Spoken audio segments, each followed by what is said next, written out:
আজ হলো চৈত্র সংক্রান্তি, আমাদের বাঙালিদের বছরের শেষ দিন। আর আজকের দিনটা একজন বাঙালির জীবনে খুবই তাৎপর্যপূর্ণ।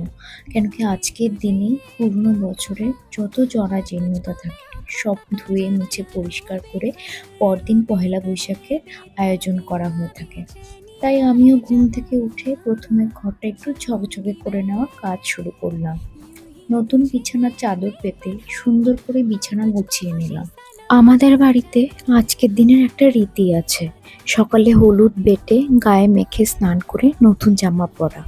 তাই আমিও হলুদ স্নান করে একদম নতুন একটা ড্রেস পরে রেডি হয়ে নিলাম। অনেক দিন ধরে ভাবছিলাম জুতো কিনবো, অফিস থেকে ছুটি ছিল, তাই শ্রীলেদার্স বেরিয়ে পড়লাম। ভেবেছিলাম ভিড় কম থাকবে, কিন্তু শ্রীলেদার্স ভিড় না থাকাটা যেন অসম্ভব।